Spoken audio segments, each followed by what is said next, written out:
Hello and welcome to News Now. I am Fidelia Agoncha. It's the beginning of a new era for the Muhammadu Buhari and Yemi Osinbajo-led administration as they begin a second term in office. The president and his vice were inaugurated at the Eagle Square in Abuja with the oath of office administered by the acting Chief Justice of Nigeria, Justice Tanko Muhammad. This next report has more details. With the finest of military traditions in display, President Muhammadu Buhari alongside his Vice President Yemi Osinbajo takes the oath of office as they set to begin their journey of another 4 years. I will not allow my personal interest to influence my official conduct or my official decisions that I will, to the best of my ability, preserve, protect, and defend the Constitution of the Federal Republic of Nigeria. That I will abide by the code of conduct contained in the fifth schedule to the Constitution of the Federal Republic of Nigeria. That in all circumstances I will do right to all manner of people according to law without fear or favor, affection or ill will. That I will not directly or indirectly communicate or reveal to any person any matter which shall be brought under my consideration or shall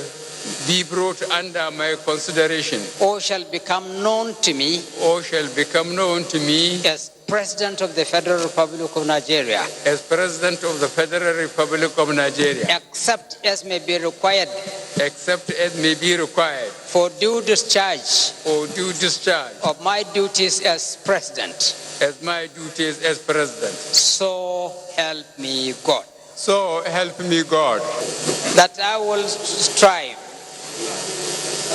I will strive to preserve the fundamental objectives and directives of principles of state policy contained in the Constitution of the Federal Republic of Nigeria. That I will not allow my personal interest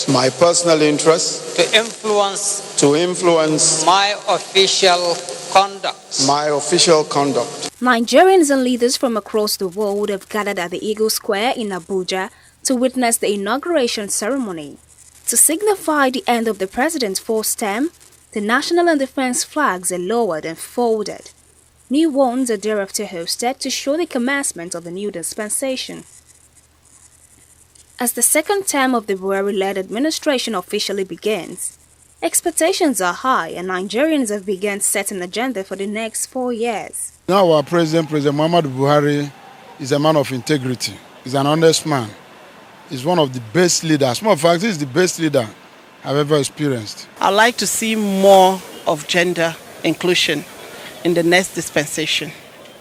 We must start talking about the real changes now. The next level starts from today. It's quite appreciated because the die is cast. The great moment we look up to is quite here in our neighborhood, from change to next level. And it's appreciated that a lot of good things are coming. Just like a pregnant woman, a lot of activities will be trending. I believe the president is going to do a lot. He's going to achieve a lot. I believe in him. I have hope in him, and I know he's going to work. President Muhammadu Buhari, in his next-level campaign promises, reeled out a 5-point agenda which include employment, entrepreneurship development, political inclusion, infrastructure growth, and human capital enhancement services. And like the Mario video game, the next level is here. Adeshawa Odushoga, TV360, Abuja. While Nigerians are setting the agenda for the next 4 years, the Socio-Economic Rights and Accountability Project, SERAP, is urging President Muhammadu Buhari to completely abide by the rule of law as he resumes a second term in office. SERAP made the request in an open letter sent to the president ahead of his inauguration. In the letter signed by its deputy director, Kolawole Oluwadare, the group said the deficit in the rule of law in the past 4 years has been damaging to the government's fight against corruption. He says these deficits have been particularly notable in 3 areas, which are failure to obey decisions of Nigerian courts, failure to push for transparency in asset declaration by high-ranking public officials, and failure to push for unexplained wealth orders against former Nigerian leaders. The group is now urging the president to make a public commitment to dedicate every day of his second term to ensure that court decisions are fully obeyed, among others. Former Cross River State Governor and Senator Godswill Akpabio says President Muhammadu Buhari will perform better in his second term in office. Speaking at the inauguration of the president and his vice, Yemi Osinbajo, at the Eagle Square in Abuja, Akpabio recalled the achievement of the Buhari-led administration in 2015 and says his past performance is an indication of higher milestones to achieve in Nigeria's democracy and economy. He also said that in Buhari's second term, the government would go hard on corrupt persons and agencies and would prosecute all who fail to pay their taxes. What you have seen today is a reward to Mr. President Muhammadu Buhari for his doggedness. He's not talking much, but he's doing so much. In terms of infrastructure, I can tell you from 1999, no federal government has performed like this particular one. I'm not talking about the trends, I'm not talking about the roads, I'm not talking about even the aspect of the human feeling. The humanity you have brought into governance, the social intervention programs that have been able to alleviate the sufferings of thousands of Nigerian youths, and then even the money traders and other programs of government that have touched the people at the grassroots level.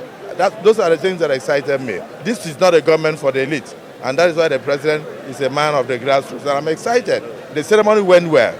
He's going to do more for the people, but please expect a lot of tears from the very rich people who are not prepared to let go, those who are not prepared to pay their taxes, those who are not prepared to stop the looting in the country, those who are not prepared to stop all acts of criminality and craft that will continue to reduce, the money that would have meant, would have gone for development. So I think the next level is a level that will bring up a kind of level playing field for all Nigerians and give people hope, and at the same time create employment opportunities and bring more foreign direct investment into this country.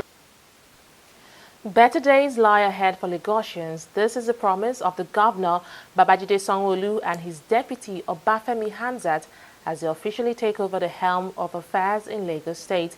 Sanwo-Olu and Hamzat were sworn in by the Chief Justice of Lagos State, Okpeyemi Oke, at the Tafawa Balewa Square. They are officially taking over from former Governor Akinwumi Ambode and his vice, Idiat Adebule. Our correspondent, Oyin Adekunle, was there and now reports. The Tafawa Balewa Square is filled to capacity with people from different parts of Lagos. Religious and traditional leaders, party stalwarts and supporters are seated across the venue. But conspicuously absent at the ceremony is outgoing Governor Akinwumi Ambode, who says he has chosen to stay away in order not to share in the glory of his successor. Without further ado, Obafemi Hamzat steps forward to take the oath of office in company of his family. Afterwards, Babajide Sanwo-Olu is then sworn in as governor amid loud cheers from the crowd. I, Babajide Oluchola Sanwo-Olu, do solemnly swear that as the Governor of Lagos State, I will discharge my duties faithfully and in accordance with the Constitution of the Federal Republic of Nigeria and the law. Sanwo-Olu, who thanked Lagosians for their support, pledges to consolidate on the achievements of his predecessors. I have been part of this progressive journey since its inception. I know firsthand the concerted effort that went into planning so many of the innovations that we see and will enjoy today. It is also my job to continue that process by redefining and perfecting the foundation laid by the preceding administrations. In this regard, I shall forever remain loyal to the aspiration of our people and to the developmental blueprint and that has brought us so much successes to our dear state. The Babajide Olushola Sanwo-Olu you see today shall not change or try to become something I am not. My prayer is that I grow and I improve as your governor to implement good policies and bring about prosperity you all deserve. The governor also reviews his goals and vision for the state.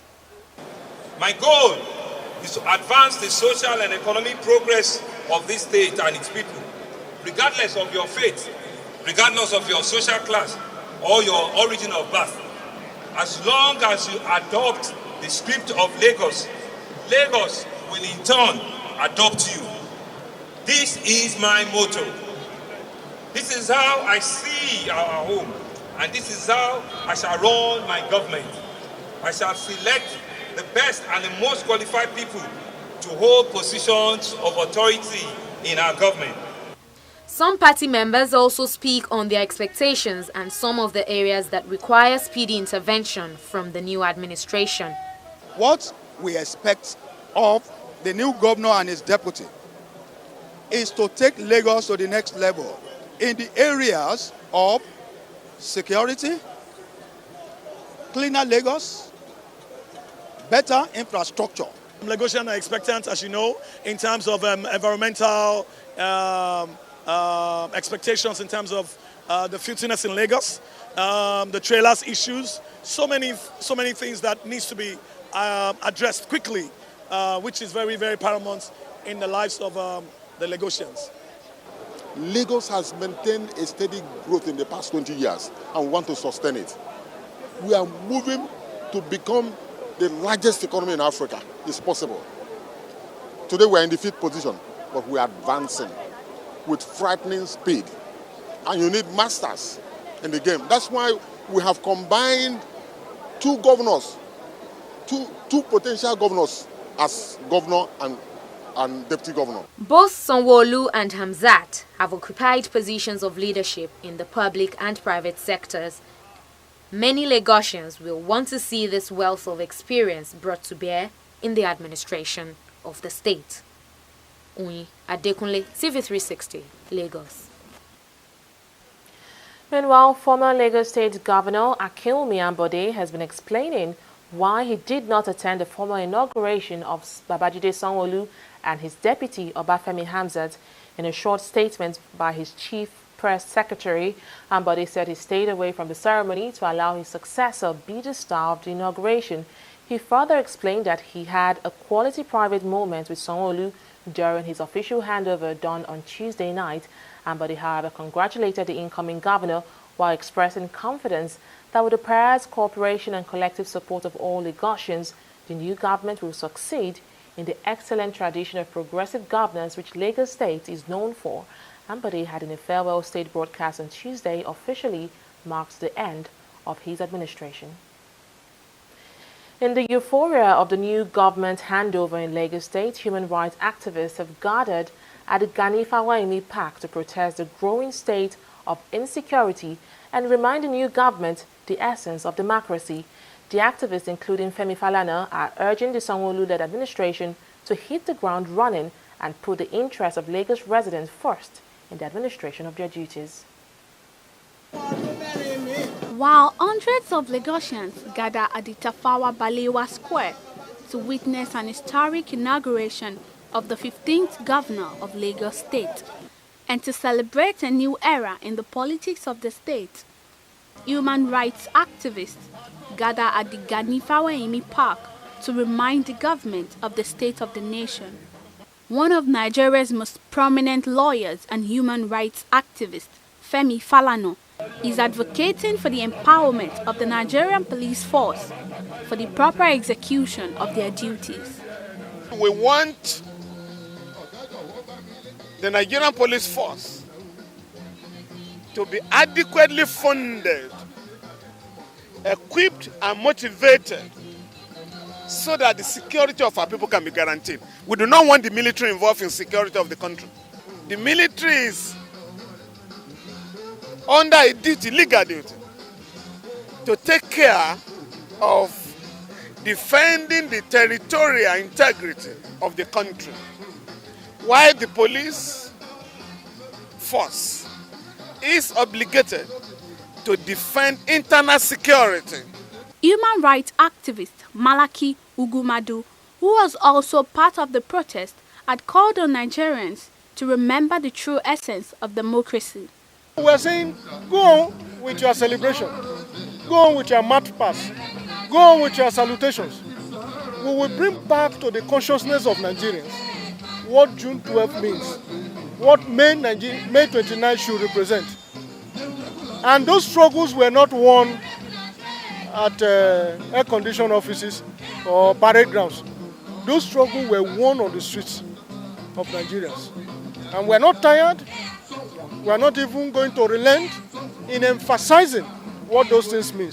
Chairman of the Human and Environmental Development Agenda Resource Center, Olanrewaju Suraj, has also called on the new government to step up their game and not make the administration business as usual. The current government had actually worked on the issue of anti-corruption, had worked in the issue of infrastructural development during the first regime. And this second regime were willing and ready to tell the Nigerian government under President Buhari that it shouldn't be business as usual again. Nigerians deserve the social welfare that is actually going to be focusing on education. More importantly, it will be focusing on housing and security as well of life and property. That is one of the major pain of the development of the country, because once you have insecurity, there's no way you can have development that will actually revolve around the people. As 20 million Lagosians prepare for the next 4 years of the Babajide Sanwo-Olu's administration, these activists are asking that the government do more to curb the social vices that the country is faced with. Abisola Adebayo, TV360 Lagos. Meanwhile, 28 other governors and their deputies were today sworn into office. Just like in Lagos State, a swearing ceremony was organized by the different states, during which the oath of office was administered by the chief judge of the respective state. 12 new governors took the oath of office for the first time, while 17 others who won a second term in the March 9 elections were sworn in for second terms in office. The first-time governors include Umari Fintiri of Adamawa State, Babagana Zulum of Borno State, Bala Mohammed of Bauchi State, and Inuwa Yahaya of Gombe State. Others are Emeka Ihedioha of Imo State, Dakpo Abiodun of Ogun State, Sheyi Makinde of Oyo State, and Abdurazak Abdurrahman of Kwara State, just to mention a few. On the other hand, returning governors sworn in today include Okeze Ikpazu of Abia State, David Umahi of Ebonyi State, Ifeanyi Ugwanyi of Enugu State, and Udom Emmanuel of Akwa Ibom State. Others are Ifeanyi Okowa of Delta State, Iyesom Wike of Rivers State, Samuel Ortam of Benue State, Nasir El-Rufai of Kaduna State, and Abdullahi Ganduje of Kano State, just to mention a few. Well, former President Olusegun Obasanjo and 393 others have escaped what could have been a crash on Ethiopian Airlines in Lagos on Wednesday. The Ethiopian airline craft ET-901 had departed the Bole International Airport, Addis Ababa, at 7 a.m. Nigerian time, but found it difficult to land at Murtala Mohammed International Airport in Lagos. The plane had overshot the runway due to rain and heavy wind, landing on the third touchline. The pilot's response was to maneuver the plane back in the air, flying out of the Lagos airport. Eyewitnesses say the plane hovered around Lagos for about 20 minutes, causing panic among passengers and crew members after the initial false landing. Otoriji Motan, deputy manager and chief customer service of the airline, had defended the action of the pilot.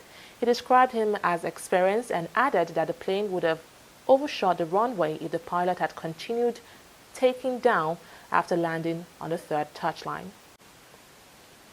Well, you're still watching News Now on TV360 Nigeria. We'll bring you news from the world of business after this break. Stay with us. Corruption not in my country. Madam, madam, welcome.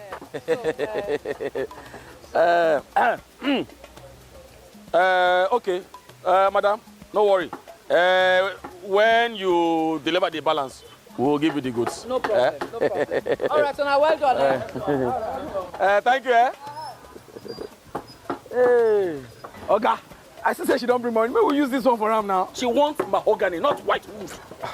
Oga, our work now to join wood together, deliver whatever to customer. Put the remaining profit for pocket. Abba, this is corruption, not in my country. Corruption not in my country. Stop corruption now. Welcome back.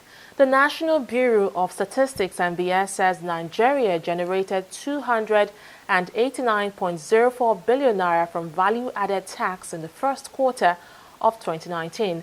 The figure is a decline from the 298.01 billion naira generated in the fourth quarter of 2018. In its sectoral distribution of VAT report released on Wednesday, the NBS said this represents a 3.01% decrease quarter-on-quarter and 7.13% increase year-on-year.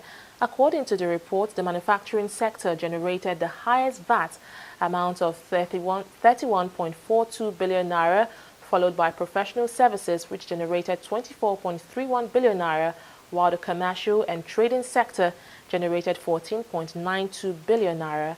VAT is a consumption tax placed on products whenever value is added at each stage of the supply chain from production to the point of sale. Well, still on business matters, Chinese telecom giant Huawei stepped up its legal battle on Wednesday to overturn U.S. law barring American federal agencies from buying its products amid an escalating high-tech dispute. Huawei filed a suit against the U.S. bill in March, calling it unconstitutional and saying the U.S. Congress had failed to provide evidence to support its restriction on Huawei products. The company filed a motion for summary judgment on Wednesday, seeking a quick determination by U.S. courts on whether the case has merits to proceed. The firm also faces a broader U.S. executive order preventing the use of its equipment in the United States. Huawei, the world's biggest supplier of telecommunication networking equipment and number 2 smartphone manufacturer, has emerged as a central bone of contention in the worsening China-U.S. trade rivalry. Well, oil prices fell by around 1% on Wednesday on concerns that a Sino-U.S. trade war would trigger a global economic downturn, but relatively tight supply amid OPEC output cuts and political tensions in the Middle East offered some support. Brent crude futures were at $69.53 a barrel, down by 58 cents from their last session's close, while US crude futures were at $58.46 a barrel, down by 70 cents from their last settlement. Meanwhile, data from the U.S. Energy Information Administration (EIA) says despite the economic concerns, global oil demand is so far holding up well and likely to average over 100 million barrels per day this year for the first time. Well, on the foreign scene, Malawian opposition leader Lazarus Chakwera says he will continue to challenge the result of the just concluded presidential election in court. Chakwera noted that he did not attend Mutharika's swearing-in earlier on Tuesday because he had not been invited. The leader of the Malawi Congress Party insists that there had been serious irregularities in the counting of the vote. Meanwhile, Mutharika has rejected criticism of the election results, saying international observers had given the vote a clean bill of health. And to sport, Ibrahim Gusau, president of the Athletic Federation of Nigeria, AFN, has been impeached by the board following his alleged role in the missing $135,000 erroneously paid into the country 2 years ago by the World Athletic Body IAAF. 7 out of the 12 board members of the AFN impeached Gusau in the office of the Sports Minister Solomon Dalong in Abuja. One of the board members, Brown Ebewele, said they decided to sweep Gusau aside to enable the board carry out proper investigation into the circumstances surrounding the missing IAAF money. Ebewele also revealed that Nigeria's sports minister has communicated with the president of the IAAF on the issue and they've reached an agreement. He also adds that IAAF is no longer sanctioning Nigeria over the matter. And that is on News Now. Thank you so much for watching. I am Fidelia Aguncha. Bye for now.